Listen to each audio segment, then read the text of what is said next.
What's up guys, Flickify here, and today we have episode 4 of my third season of career mode with York City, and in today's episode we do have a few more league games, and to start things off we actually get a couple press events, and the main point of that is Sorrentino is not happy with his role in the club right now, so what I ended up doing was I put him up on loan, or on the loan list, and hopefully a club will come around and want to pick him up, so hopefully he can go ahead and improve, and maybe we can sell him off in a year or two, because to be honest, he doesn't fit too well into the squad right now. We have so many good young talents at the striker position that we're a little bit overloaded there. So hopefully we can go ahead and put some of them on the loan list and have them go to other clubs and improve. And that way we can still get them, they can still be happy and we can be happy at the same time. But anyways, we're going to keep moving on, doing a little bit of simulation here.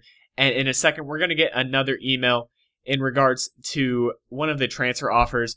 And Blackburn Rovers did not want to go ahead and accept that transfer offer, the counter offer that I submitted for Valverde.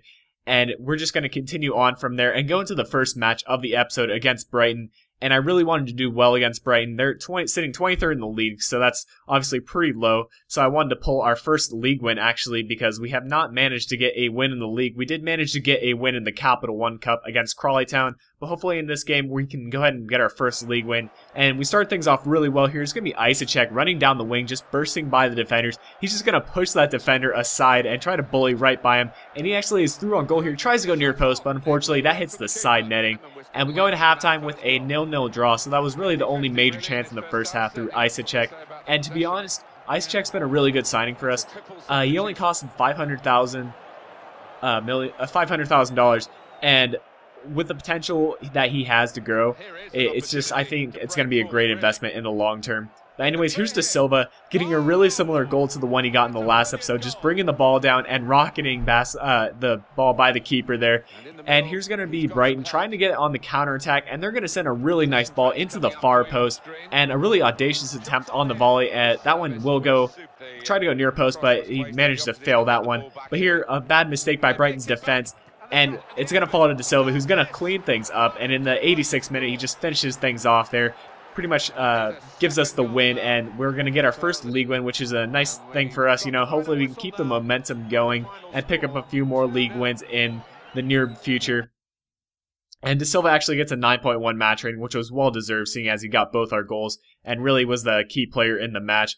And here from the match stats, you know, we didn't really have any overwhelming stats, but we just took the opportunities that were given to us. And right there, you guys can see I actually go after a striker. And the reason I went ahead and did that is because, to be honest, guys, something has just been missing in this season of career mode. And I think that thing missing is Benzia. You know, he was such a great striker for us, pretty much finishing most of the chances that was given to him. And hopefully the other striker that I'm looking to sign, his name's Jensen. He's really fast, and hopefully that pace will go ahead and help us out. And he can be a bit of a replacement to Benzia, which will be obviously hard to do because Benzia had something like 30 goals last season. So I don't expect anything near that kind of performance, but if he can bring anything close to that, that would be fantastic. And we actually managed to sign him right there. So a nice loan to buy offer with a future fee of $1 million. So that should be a nice bit of signing. And if he does well, you know, we should be able to sign him at the end of the season.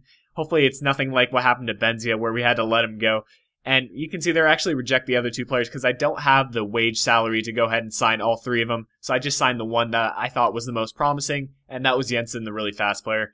So we go right into the next match against Nottingham Forest, pretty much having the same starting 11, except we have Jensen there at the striker position.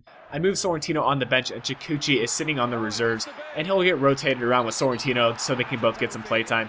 But going into the match, Perez actually gives up a penalty in the 3rd minute, so a pretty horrible start to start things off.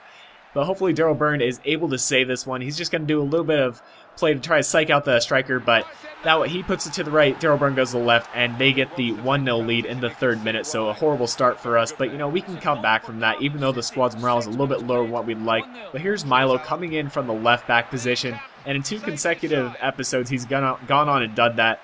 And I don't mind that because he's been getting shots on goal, which if you're doing that for me, that's plenty of reason to go ahead and get up the pitch. And here's Jensen showing some of his pace, just dribbling right by the defenders, and that is the reason I wanted to sign him. Unfortunately, the defenders catch up, but that is a look at maybe things to come for Jensen, and he can maybe be a promising striker for us.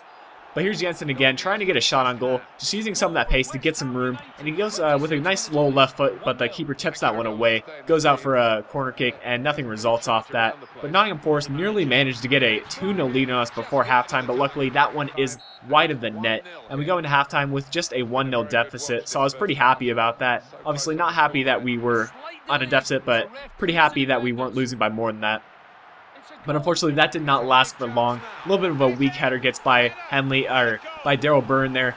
And in the 51st minute, we are down 2-0 through Blackstock there.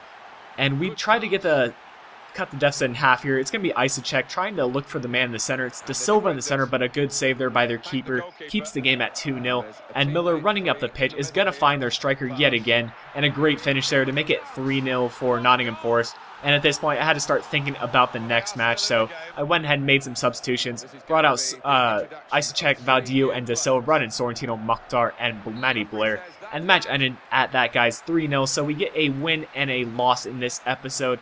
And that's actually going to bring an end to the episode today, guys. Hope you enjoyed this episode of my career mode, and if you did, be sure to leave a like rating, and I'll talk to you guys later.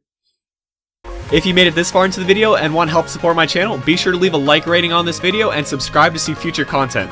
Also, if you click on the video annotation in the middle of your screen, you'll be taken directly to the previous episode of my career mode.